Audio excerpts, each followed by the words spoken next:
NEET UG 2026 exam cancel होने के बाद अब री एग्जामिनेशन पे सबका फोकस है, जिसको लेकर बहुत बड़ा अपडेट अब सामने आ चुका है। नेशनल टेस्टिंग एजेंसी यानी कि एनटीए और साथ ही मिनिस्ट्री ऑफ एजुकेशन इसकी तैयारियों में अब लगातार जुट गया है ताकि एग्जाम को बिना किसी परेशानी के और इस बार बिना किसी पेपर लीक जैसे मामले के करवाया जा सके। अगर आप भी इस एग्जाम में बैठने वाले हैं तो ध्यान दीजिए, क्योंकि आपके लिए एग्जाम सिटी से लेकर एडमिट कार्ड की पूरी जानकारी क्लियर कट आ चुकी है। देखिए, एग्जाम सिटी और एडमिट कार्ड ये दोनों ही बहुत इंपॉर्टेंट है। इसकी डेट्स भी एनटीए के सोर्सेज के मुताबिक जारी हो चुकी है।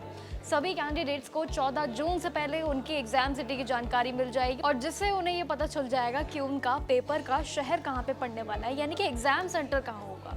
इसके ठीक बाद 16 जून तक सभी स्टूडेंट्स के एडमिट कार्ड पे भी नजरें होंगी, यानी कि जो 16 तारीख के बाद जारी कर दिया जाएगा। एडमिट कार्ड में आपको अपना एग्जैक्ट नेम, सेंटर और वहाँ पे पहुँचने की टाइमिंग भी खुद ही पता चल जाएगी।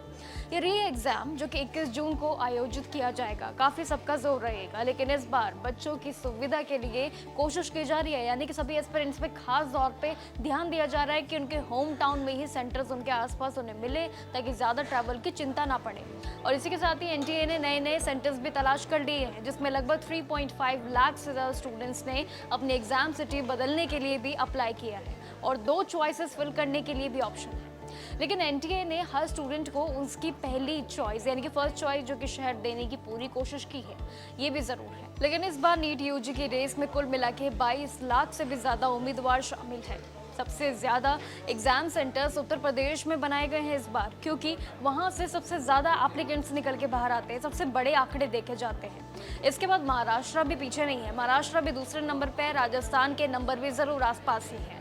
अगर किसी शहर जैसे कि देहरादून मान लीजिए ये एग्जाम्पल, वो बच्चों की संख्या बहुत ज्यादा अगर मानी जाती है तो उन्हें पास के ही दूसरे सेंटर्स में भेज दिया जाएगा, जैसे कि रुड़की दे दिया जाएगा उनको इसी की बजाय, और सेंटर दूर भी उनके लिए नहीं पड़ेगा।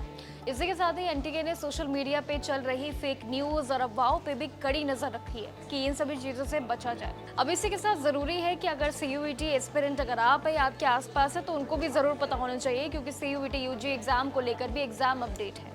कुछ स्टूडेंट्स के दूसरे एग्जाम होने की रिक्वेस्ट पे सीयूईटी यूजी की परीक्षा को 2 दिन के लिए बढ़ाना अब जरूरी पड़ गया है और अब ये लगभग करीब 60,000 से भी ज्यादा बच्चों के पेपर्स होने बाकी हैं। ये भी बड़ी समस्या थी।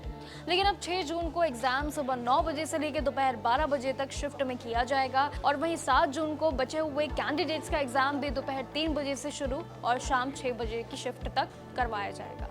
एनटीए ने सीयूईटी यूजी के लिए एडमिट कार्ड पहले ही जारी कर दिए। अगर आपने अभी तक डाउनलोड नहीं किए हैं तो सिंपली ऑफिशियल वेबसाइट पर जाके आप इजीली कुछ स्टेप्स के साथ अपना ऑफिशियल वेबसाइट पे जाकर आप इजीली एडमिट कार्ड डाउनलोड कर सकते हैं, यानी कि फुल ऑन इन्फॉर्मेशन और साथ ही फुल ऑन एकदम देखे तो अलर्ट मोड है एग्जामिनेशन का।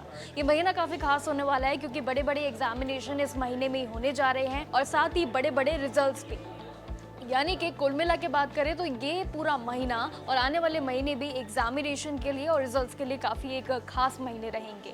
इस महीने जैसे कि नीट की री परीक्षा भी है, नीट का एक बार फिर से री परीक्षा जो हो रही है, उसके बाद ये सीयूईटी की परीक्षा भी इसी महीने है और इसी के साथ ही यूपी पुलिस कांस्टेबल की परीक्षा भी इसी महीने है। और रिजल्ट की बात करो तो यहाँ पर होमगार्ड का पीछे ज़रूर हो गया है रिजल्ट, यानी कि अभी जो सीएम योगी की तरफ से बयान आया उसमें होमगार्ड का जो रिजल्ट है वो काफ़ी पीछे टाल दिया गया और इसी के साथ ही आरआरबी ग्रुप डी जैसे बड़े रिजल्ट्स भी आने के लिए बिल्कुल तैयार है। बाकी मोर इन्फॉर्मेटिव वीडियोस के लिए जरूर देखते रहिएगा जाकिर जोश। आप ऐसे ही आपके साथ जुड़े रहेंगे एग्जाम्स एंड रिजल्ट्स को लेकर और बाकी सभी जॉब अपडेट्स पे। नमस्कार।